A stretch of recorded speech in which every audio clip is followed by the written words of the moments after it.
La historia sin objeto, por Marcelo Campagno e Ignacio Leukovics. ¿Quiénes son los autores del libro? Marcelo Campagno, es argentino y es doctor en historia.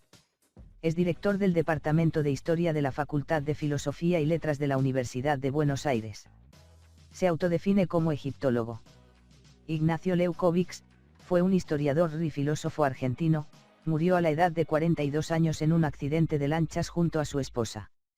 Fue un gran estudioso de la subjetividad contemporánea. La historia de la historia, como regla general de la historia. Durante el libro, Campagno y Leukovics señalan los problemas que ha atravesado la historia como disciplina a lo largo del tiempo. Desde una mirada externa a la historia, podemos encontrar interesante el texto ya que los dilemas enfrentados por esta disciplina son similares a los atravesados por el resto de las ciencias sociales.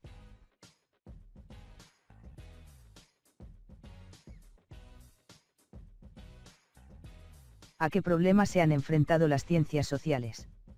A la persecución constante acerca de su condición como ciencia.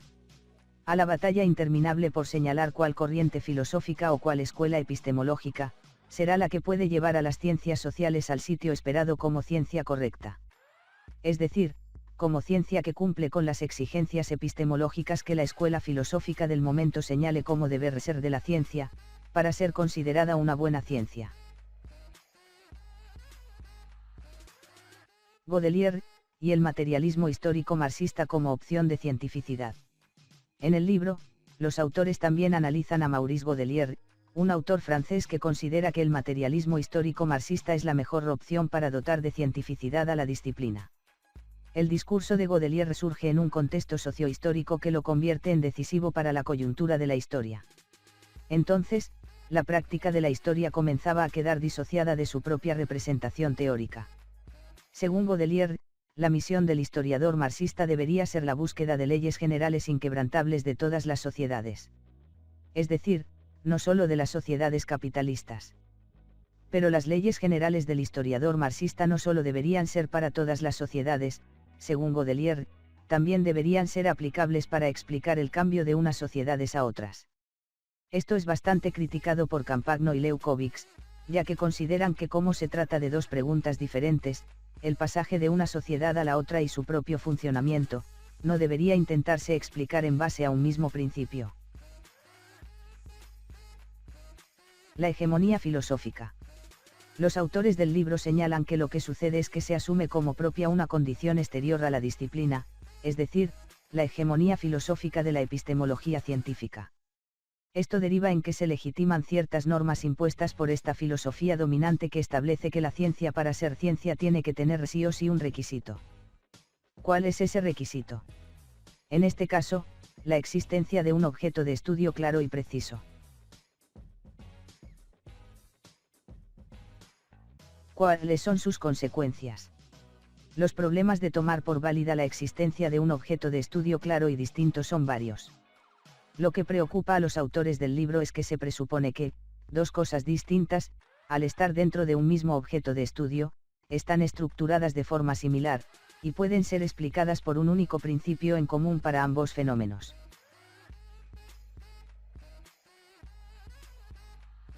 El problema que implica dar por cierto este fenómeno, es que las distintas sociedades, al formar juntas un único objeto de estudio, deberían ser explicadas todas por el mismo principio o concepto.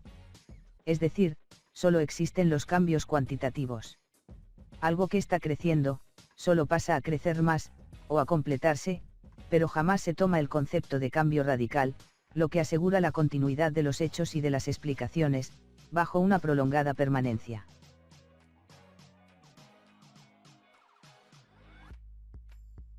¿Por qué sucede esto? Según los autores del texto, hay tres razones. 1. La histórica decisión de privilegiar la permanencia por sobre el devenir. 2. La física newtoniana, como modelo ideal de ciencia. Fue la matematización de la naturaleza la que le permitió suplantar con la razón la omnipresencia divina. Esto, sumado al ideal capitalista de eficiencia, terminaría por poner a la física y a la mecánica en un lugar privilegiado que le brindaría la legitimidad que hasta hoy conserva. 3.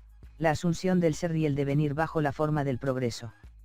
Por esto, se entiende que la historia es un proceso único, entonces cualquier análisis empirista de una sociedad en específico, no será más que un estudio atomicista de un gran principio general inquebrantable de todas las sociedades. Solamente un saber universal puede ser un saber verdadero.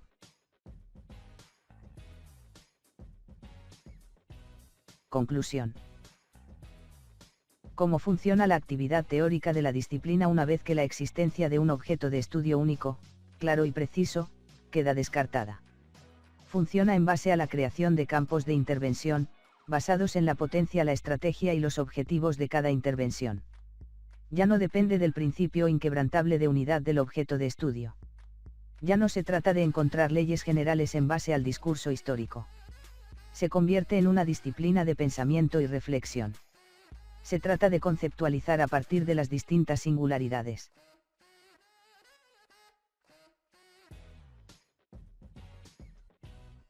La historia sin objeto, de Marcelo Campagno e Ignacio Leukovics.